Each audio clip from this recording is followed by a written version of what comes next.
தள்ளாடுற வயசுல கூட ஜொலிச்சுக்கிட்டு இருக்கக்கூடிய 5 நடிகர்கள் யார் யாரு தெரியுமா? இந்த லிஸ்ட்ல நம்பர் 1ல இருக்கிறது சந்தான பாரதி. இயக்குனர், குணச்சித்திர நடிகர், காமெடியன், வில்லன்னு பல பாத்திரங்கள்ல தமிழ் சினிமால இவர் நடிச்சிருக்காரு. நிறைய படங்களை இயக்கியிருக்காரு.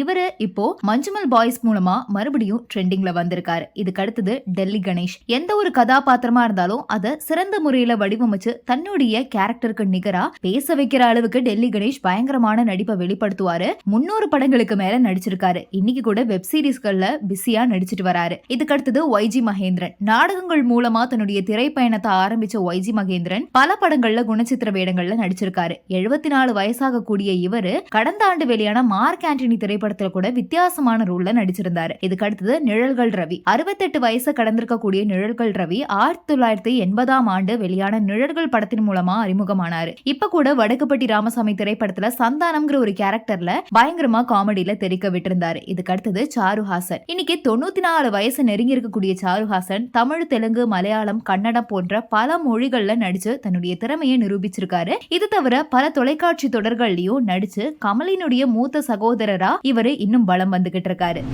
டாம் அண்ட் ஜெரிக்கு அப்புறமா நம்ம மக்கள் மனசுல இடம் பிடிச்ச ஒரு காமெடியன்ஸ்னா அது கண்டிப்பா கவுண்டமணி, செந்தில் தான். இந்த காம்போவே நிறைய பேருக்கு சலிப்பு தட்டாது. ஆனா செந்திலே இல்லாம கூட கவுண்டமணி ஒரு சில படங்கள்ல பயங்கரமா காமெடி பண்ணிருக்காரு. அந்த லிஸ்ட்ல நம்பர் 1ல இருக்கிறது காதலர் தினம். மும்பைல இருக்கக்கூடிய பெரிய காலேஜ்ல பேராசிரியரா ஜாக்குங்கிற ஒரு கேரக்டர்ல இவர் நடிச்சிருப்பாரு. கம்ப்யூட்டர் வந்த காலகட்டத்துல டயானாவை உருகி உருகி காதலிக்கிற மாதிரி இதுல செம்மையா ஃபன் பண்ணிருப்பாரு. இதுக்கு அடுத்தது மன்னன். சூப்பர் ஸ்டார் ரஜினிகாந்த் காமெடியில பெரிய பெரிய காமெடிக்கெல்லாம் போட்டி போட்டு இவர் நடிப்பாரு. கவுண்டமணியும் இணைஞ்சு மன்னன் படத்துல செஞ்ச காமெடி காட்சிகள் நம்மளால மறக்கவே முடியாது. இதுக்கு அடுத்தது மேட்டுக்குடி. கார்த்திக் மற்றும் கவுண்டமணி காம்போ கூட இன்னுமே நல்லா தான் இருக்கும். உள்ளத்தை அழித்தா படத்துக்கு அப்புறமா 2 பேரும் சேர்ந்து பணியாற்றின படம் தான் மேட்டுக்குடி. இவங்க 2 பேரோட காமெடி நல்லாவே ஒர்க் அவுட் ஆகிருக்கும். இதுக்கு அடுத்தது சிங்காரவேலன். கமல் மற்றும் கவுண்டமணி பெருசா நிறைய படங்கள்ல நடிச்சது இல்ல. ஆனா இவங்க 2 பேரும் இணைஞ்சு நடிச்ச ஒரு படம்னா அது சிங்காரவேலன் படம் தான். பெண்ணை தேடி வரக்கூடிய கமலுக்கு வந்துட்டு நண்பரா இவர் நடிச்சிருப்பாரு. பயங்கரமா ஃபன் பண்ணிருப்பாரு. இதுக்கு அடுத்தது நடிகர் சத்யராஜ் மற்றும் கவுண்டனி காம்போ கூட ரொம்பவே நல்லா இருக்கும்.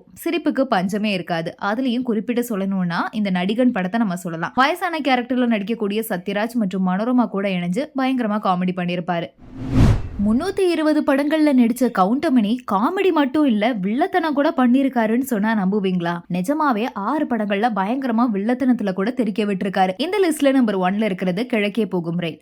ராதிகாவா அழிக்க நினைக்கக்கூடிய ஒரு கேரக்டர்ல இவர் நடிச்சிருப்பாரு. இதுக்கு அடுத்தது சுவர் இல்லாத சித்திரங்கள். பாக்கியராஜ், சுதாகர், சுமதி இணைஞ்சு நடிச்ச படம் தான் சுவர் இல்லாத சித்திரங்கள். இந்த படத்துல சமயம் கிடைக்கும் போதெல்லாம் ஹீரோயின் கிட்ட வழிஞ்சு முகம் சுளிப்பை ஏற்படுத்தக்கூடிய ஒரு கேரக்டரா இவர் நடிச்சிருப்பாரு. இதுக்கு அடுத்தது ஆவாரம்பூ. வினீத் மற்றும் நந்தினி நடிப்புல 1992ஆம் ஆண்டு ரிலீஸ் ஆன படம் தான் ஆவாரம்பூ. இந்த படத்துல வினீத்தை கூப்பிட்டு தப்பான விஷயங்களை சொல்லி மனசை கெடுத்து நந்தினி கூட தவறா பழக வைப்பாரு. இதுக்கு அடுத்தது சூரியன். சரத்குமார் நடிச்ச சூரியன் படத்தினுடைய வெற்றிக்கு மிகப்பெரிய காரணமே பன்னிக்குட்டி ராமசாமி கேரக்டர்ல நடிச்ச கவுண்டமணி தான். நேருக்கு நேரான ஒரு எதிரியான வில்லனாவோ இவர் நடிக்காம அதுக்கு ஈக்குவலா டென்ஷனை ஏற்படுத்தும் விதமா நடிச்சிருப்பாரு. இதுக்கு அடுத்தது ஞானப்பழம். பாக்யராஜ் மற்றும் சுகன்யா இணைஞ்சு நடிச்ச படம் தான் ஞானப்பழம். கவுண்டமணி செய்யக்கூடிய ஒரு சில நெகட்டிவ் வேலைகள் உண்மையிலேயே படம் முழுக்க மிரட்டி எடுத்திருக்கும். கிட்டத்தட்ட 30 வருஷங்கள்ல 320 படங்கள்ல இவர் நடிச்சிருக்காரு. இவருடைய சொத்து மதிப்பும் 320 கோடி தெரியுமா?